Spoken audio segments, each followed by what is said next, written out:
Hello, everybody. Welcome to the Buckeye Weekly Podcast. I'm Tony Gerdeman here, as always, with Tom Moore. Tom, how's it going? Tony, we are finally hitting the home stretch of the busiest week of the year for us. I feel like we should be holding up four fingers, maybe playing Mr. Brightside or Hang On Sloopy or, whatever the Ohio State was planning to do before they went back to playing Hang On Sloopy this year. So yeah, we're getting there. And then once our fourth quarter is over, the first quarter of the actual game starts, which is really arguably the most important part of this week. Arguably. And just so you know, Tom, I'm going to have Camps Ohio playing underneath the entire show. Hopefully YouTube can't pick it up and demonetize us. But, so welcome everybody. As the title of the show has dictated, we are going to talk about the 5 matchups that will decide this game. And Tom, can I go first? Because I want to go first.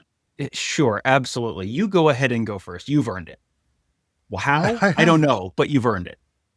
Thank you for saying that. The first thing that comes to my mind is Bryce Underwood versus Matt Patricia, Ohio State defensive coordinator, going a little bit off the field to the sideline, because I think this is one that we've talked about some in this week leading up, but you've got Matt Patricia, who we would love to have talked to this week to talk about the pressure of the Michigan game, knowing that this guy has won Super Bowls. And, sure, Super Bowls are nice, but this is the Michigan game, and this is the week preparing for that. And how has that gone for you? But you've got a true freshman quarterback against a defensive coordinator that came into Ohio State with 8 new starters, 3 holdovers, and some good holdovers, let's be honest, and turned the number 1 defense in the nation to a better defense. Have they played as many wide open offenses or great offenses? Not yet, but we'll see how they do over the course of the postseason. But he took what was expected to be a drop-off defense and turned them into a historical defense so far, and can't really measure history in 11 games. But I'm fascinated to see how 4-man front, 5-man front, 6-man front, and Bryce Underwood's going to have to understand all of this. There will be 7 guys on the line, and who's coming after you, you don't know.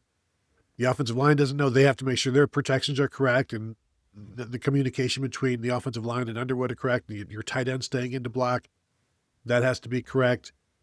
So there's just a lot of issues that will be caused by the Ohio State defense that a true freshman quarterback has to be able to handle.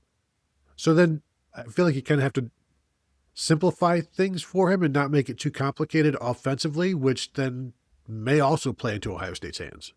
Yeah, I think you could Bryce Underwood versus Matt Patricia is a good one. Bryce Underwood's versus Bryce Underwood's sometimes inclination to just decide what he's going to do before the snap and just do it regardless of what happens after the snap is probably sort of a subset of this one, where we have seen this is really true on balls where Bryce Underwood has decided before the snap, this ball is going deep, and it's going deep to Andrew Marsh. And what happens after the snap? That doesn't matter. I know where the ball is going. And we've seen a lot of deep throws to Andrew Marsh, which end up in, there's 2, sometimes 3 defenders around there. And he's generally gotten away with it. Not necessarily in terms of completions, but at least in terms of not throwing interceptions. I think this is going to be one where Michigan is going to try and keep things as simple as they can for Bryce Underwood, where it's throw some, screen game, quick game, 1 read, 2 read, get the ball out. Don't sit back in the pocket and try and scan the defense. Like there was a Ohio State game a couple weeks ago where there was, they showed Julian Sayin and they had like the Madden passing cone on there, and they're showing, here's his reads, 1, 2, 3, 4th read. He's throwing at the 4th read. I think Michigan is going to tell Bryce Underwood, you don't have a 4th read. You have 2 reads, and then you either throw it away or you start running. I don't think they want him trying to get too far into things, because the way Matt Patricia is going to change change the picture for him post snap is going to mean he's going to need to take a second to go, okay, I know what I saw before. Now what do I see now? And then how does that change? That time is the time that would get you through your first read or your second read. Normally, now you don't have time to get to the 3rd and 4th read. So, and Bryce Underwood really has to fight that urge to throw the ball on ways. You can tell there are plays where he goes, oh boy, we're going to throw the ball deep here. I get to throw the ball deep. I want to throw the ball deep. And those have generally not worked out well. There was one against Northwestern where there was an RPO pull and the safety took about 2 steps in and then just stopped. And that guy was the guy they were reading. And he's like, oh, he came in. All right, I'm going to throw it. And he just about hit the safety in the chest with the ball. So he's really going to have to fight that urge to try and make big plays. Bryce Underwood not trying to do too much is another way to maybe make this a key matchup here. I think sort of related to that, and at least on the same side of the ball, Kayden McDonald versus Greg Crippen, Gio El Hadi, and Jake Guarnero. I mean, Michigan is a very zone-based run team, and I think Kayden McDonald might be the guy who kind of can blow that up for at least portions of the game on Saturday. I think that's the interior of the defensive lines have been, Michigan's interior of the defensive line is okay this year. It's not what it was last year. And the 3-tech spot for Ohio State is okay this year. It's not what it was last year, but Kayden McDonald has been a difference maker for Ohio State in the interior of that defensive line. And the interior of Michigan's offensive line is not quite what it has been in previous years. And so I look at that and think, boy, if Kayden McDonald can get some push, that could really impact the run game. And if Michigan can't run the ball effectively, then that puts more on Bryce Underwood. And Kayden McDonald getting a good push in the middle of the defensive line can also put some pressure right in Bryce Underwood's face. And we've seen Bryce Underwood with pressure in his face. If he can't escape, you get a lot of bad mechanics. You get a lot of thrown off platform. You get a lot of thrown off the back foot. And we've seen a lot of those balls sail. And that can turn from, well, there's a rusher in my face, I got to get rid of it, to, oops, it's 3 feet over the receiver's outstretched arms, to, oops, it's in the safety's hands and he's running the other direction. Now, it happened. This exact scenario happened last week, and the Maryland guy didn't catch it. My suspicion is that the Ohio State guys, if given the same opportunities, have a better chance of catching it and doing something with it. So, but I think all of that starts, Bryce Underwood throws an interception. You're thinking, okay, well, that has to do with the coverage. That has to do with, what the safeties are doing. A lot of that may have to do with what's happening in the middle of that Ohio State defensive line. And I think a lot of that starts with Kayden McDonald. Yeah, I had something similar written down with Kayden McDonald, who is 5th on the team with 47 tackles, 2 behind Caleb Downs and Caden Curry. This is one of the stats that I've loved to follow all year long. The Kayden McDonald, Caleb Downs distance between the two, because hasn't been more than 3 or 4 for a while. And everybody talks about Caleb Downs and how he's always around the ball. And it's like, well, Kayden McDonald's always around the ball as well. Of course, he starts out generally much closer to it. But his ability to disrupt, he's makes tackles for loss. He's got 8 tackles for loss on the season. He's got 3 sacks. He's not just a guy, okay, I'll take up 2 blockers and we'll let the linebackers go and get him. He is active, and when you're talking about the zone blocking, you got just the offensive line goes in one direction and, it blocks an entire zone. Kayden McDonald can blow up that sort of thing and just blow up the play before it even gets started. We've seen Will Smith Jr. do that as well. So, yeah, I like this matchup for Ohio State. He's won most of his matchups this year, which is one of the reasons why Ohio State has the best run defense in the nation. So, yeah, I'm on this one with you as well. I think that's a very good matchup for Ohio State, and one that's going to decide things just based on Michigan's need and necessity to want to run the ball, and also Bryce Underwood's situation when he gets pushed up the middle, how he then has to create and doesn't always create something positive. Mm-hmm. How about this one, Tom? Let's go with Jordan Marshall versus Sonny Styles. Jordan Marshall is adamant that he is going to play. Was at interviews, which may just be the most effective kind of subterfuge you can have out there, have him talking to the media. Look at me. I'm definitely going to play. Look at me move my shoulders. I'm all good. But the thing with Jordan Marshall is we've seen it. He's gotten better and better all season long, and now he's a very effective runner.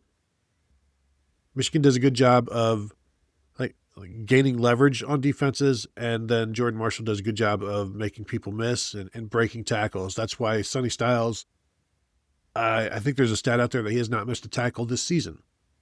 And if that stat stays, then I like Ohio State's chances of winning this game, because how many times in the last couple of years has it been one missed tackle that has been the difference in this game? I think both times you could arguably say it was the difference in the game. And so that's why I think this is such a key matchup. For one, a lot of Michigan's runs, and maybe it's the norm around the nation, of course, as well, where it's just like 2, 3, 2, 1, 0, 1, 3, and then 45. If you eliminate that 45, then that run game is much, much less effective. And really, when you can eliminate that ability to cover half of the entire football field in one play, that's just going to lead to more ones and twos and punts. So I think this is a very key matchup for Ohio State. Sonny Styles has been, I think, underrated and overlooked because of Arvell Reese and Caleb Downs and just the entirety of the Ohio State defense. But let's not forget, he is the green dot of this defense, and he is a very, very key member of it. And I think an underrated subset of this conversation is the ability to be a sure tackler and to get him to not just get him to the ground, but get him to the ground without dragging you for an extra 2 yards. If you hit him at 1 yard, you get him down at 1 yard or 2 yards. You don't hit him at the line of scrimmage and then have him turn that into 3, or hit him a yard downfield and have him turn that into 4. Because Michigan's offense in 2nd and 6 is very different than Michigan's offense in 2nd and 8. If they're 2nd and 8, then you're behind the chains. Then you probably are more likely to have to throw the ball than to be able to run the ball. If it's 2nd and 6 and it's 3rd and 2, then they can keep running the ball, because that's what they want to do. They want to run the ball. They want to keep the clock moving. They want to kind of try and control the line of scrimmage. That has been their sort of modus operandi since even before Jim Harbaugh got there. That is what the Michigan brand is. The Michigan brand is run the damn ball, and they are going to do their very best to run the damn ball. If you can get him to the ground, and I think Ohio State is the variety of defensive fronts that Matt Patricia is going to throw at them is going to make that a little harder and less predictable than it may have been in the past.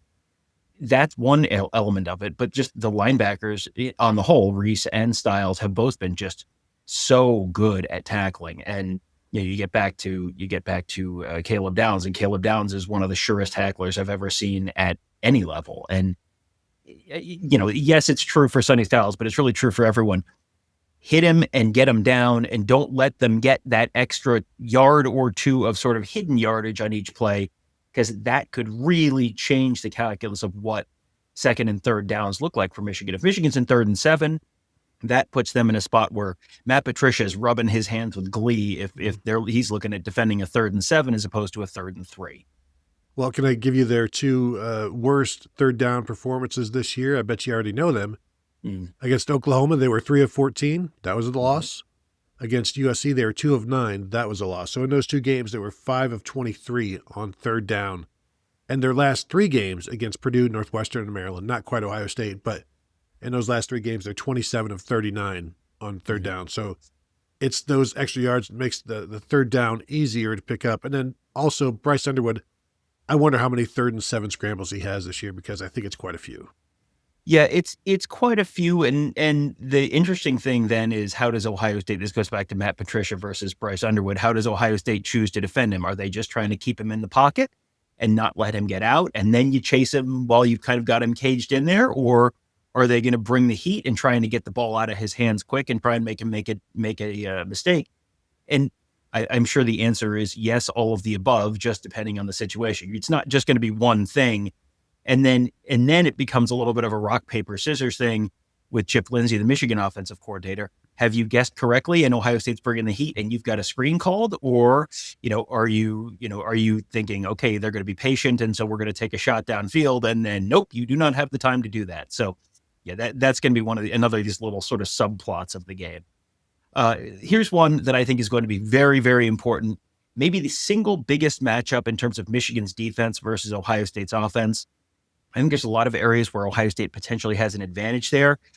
I want to see, this is Jayshon Barham and Derek Moore, and you can sort of lump in the rest of the Michigan defensive ends against Ohio State's tackles, Austin Siereveld and Phillip Daniels.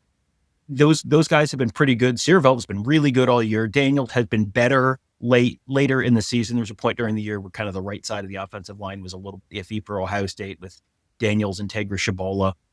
I think you're going to have those guys really. If Ohio State can protect Julian Sayin, Ohio State and the weather forecast does not materially change to 25, 30 mile an hour winds, Ohio State's going to be able to throw the ball against Michigan. Because at this point, I think we're expecting to see at least one, possibly / probably both of Carnell Tate and Jeremiah Smith.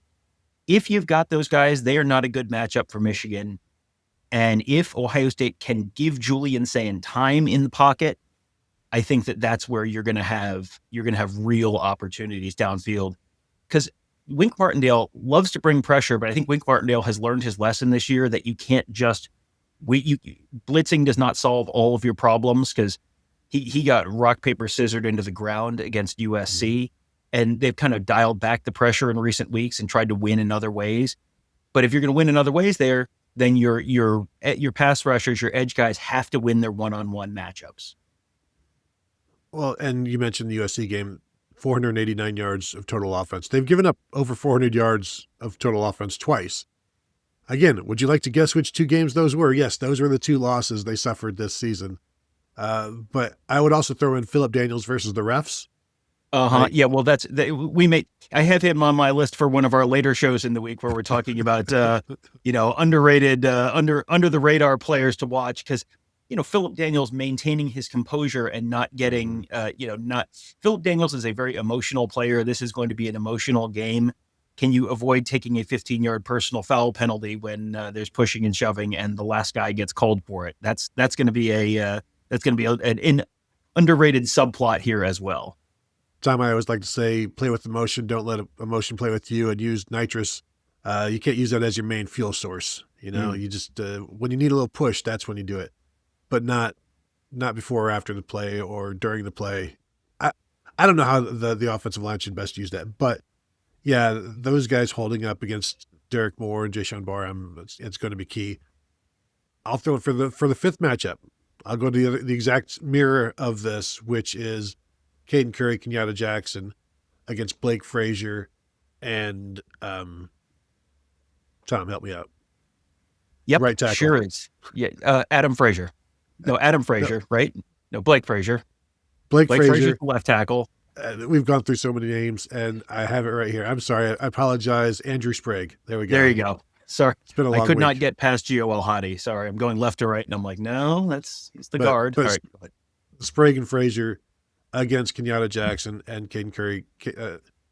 There will be some caging, so perhaps that limits what Kenyatta Jackson does, and then you just allow maybe Arvell Reese to clean it up. But still, you're going to want to get those two guys. It's not just a pass rush thing. Michigan will be running the ball 40 times in this one, so those two guys have been very good against the run, and they need to continue to be that. Be able to get off those blocks, be able to set the edge, be able to read the screens, because there will be screens as well, and read the offensive line. Are they letting you go? Then there's a reason for that, so back out. So I think those two guys against the Michigan tackles is going to be an interesting matchup, because we've seen at times both of these tackles just give up some sacks, and it's not like Ohio State can just not rush the passer as well. They will still get after Bryce Underwood. They have to do it carefully, but I think this matchup will be, again, a very key matchup for the outcome of this game. Yeah, a lot of this goes to, if Ohio State gets Michigan into predictable passing situations, that's when you really could see those defensive ends making an impact. But it may not be the defensive ends. It may be the guys rushing in place of the defensive ends when the defensive ends are dropping out. There was Caleb Downs got a sack against Rutgers on a play where Kayden Curry's lined up. Kayden Curry's ready to rush. Kayden Curry takes a step in and then drops back into coverage. And Caleb Downs, who was covering the slot guy, comes blitzing, screaming right up the A-gap and picks up a sack. And Curry's in coverage on the slot guy. So, this is Kayden Curry, or the role of Kayden Curry this afternoon will be played by Caleb Downs, or will be played by Sonny Styles, or whoever it is that is rushing in the place of Kayden Curry. If you can get Michigan into predictable passing situations, you have a real opportunity to win there, because Michigan's offensive line, again, we've said this over and over again, they're very young. Frazier, the left tackle, got thrown in there when Evan Link went down with a season-ending injury earlier in the year, and he's a redshirt freshman. So a redshirt freshman left tackle going against, if he's going up against Kenyatta Jackson, who's a fourth-year junior, or Caden Curry, who's a senior, who are, guys who have been, not just, there's first-year starters this year, but they've played a lot over the years. These are strong veteran guys who have a lot of time working with Larry Johnson and all sorts of pass rush moves. I think that they're going to present maybe a little bit of a different challenge than those guys get, even in practice, where, going up against Jason Barham is one thing. He's a different kind of pass rusher because he's a different size of pass rusher than some of these guys. So I think that's definitely going to be a notable matchup to watch. Another one I'm going to be keeping a close eye on. If you've listened to any of our Michigan Monday shows this week, you already know thoughts on Zeke Berry and Jair Hill and what they look like in pass coverage against receivers who are not as good as Carnell Tate and Jeremiah Smith. And, again, nothing is certain in terms of who's playing and who's not, but if you see number 17 and number 4 out there in white jerseys on Saturday and they are playing, I don't know that that's going to be a great thing for the guys in number 10 and number 20 blue jerseys. That just feels like, this is not going to be Jackson Smith and Jigba in the Rose Bowl and they're going to go for 300 yards. But I think you've got a real possibility of both of those guys going for 75 yards. If those two guys combine for 150 yards receiving, that's probably, that probably gets Ohio State a long way towards winning this game.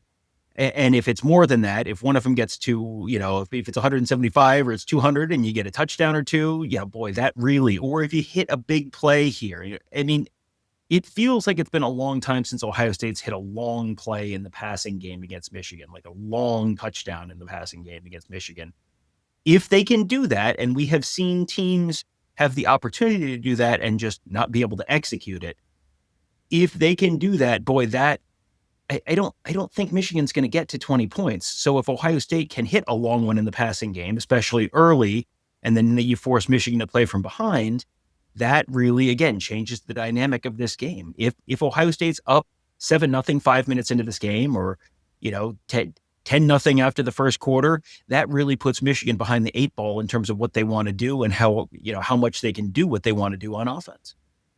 Kind of the 2 or 3 play drive that has that big home run replaces the 2 or 3 play drive from Ohio State's 7-yard line that Michigan has gotten the past couple of years, where it's a quick touchdown. I had Jair Hill versus Carnell Tate, where I would go back to Jermaine Matthews asking which of the 2 receivers was tougher to guard. He's like, well, against Jeremiah, you're going to have safety help. So it's going to be Carnell Tate as the tougher guy. Assuming he's good to go and Jeremiah has help, then that one-on-one matchup, we've seen Jair Hill struggle. He got beat 3 times against Maryland, only gave up 1 catch. If you can convert those, that's going to be bad news for Michigan. And then the last one I had here, just Bo Jackson versus Cole Sullivan or Ernest Hausman, middle linebacker, where Ryan Day wants his running backs to be their own blockers at times, and picking up that extra 2 yards or breaking the tackle and picking up the first down. Because just as we talked about for Michigan, how it's effective, it's necessary that they're in 3rd and 3 and not 3rd and 7. You can say the same thing for Ohio State all day long as well.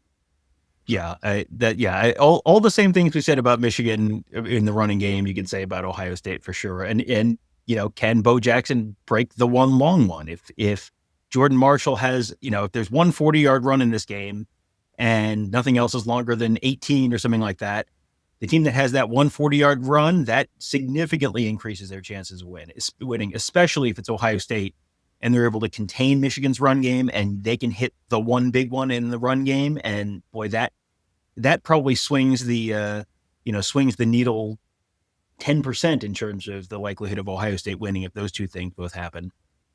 My last one, very similar to the last one, Andrew Marsh versus Davison Igbinosun and Jermaine Matthews. And this is the first time in several years that Michigan has had a legitimate wide receiver threat that can really challenge you down the field and is really a threat to make the oh wow kind of play.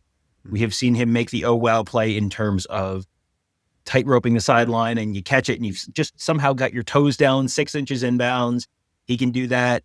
He can threaten you downfield. He can have the catch, the short catch and the long run after that. He had one of those against USC. This is a legitimate threat. This is the best wide receiver that Ohio State is probably going to have faced possibly all season. He's also a true freshman, so remember this name. And even if he does not have a great game in this game this year, he may have one next year. He may have one in the year after that.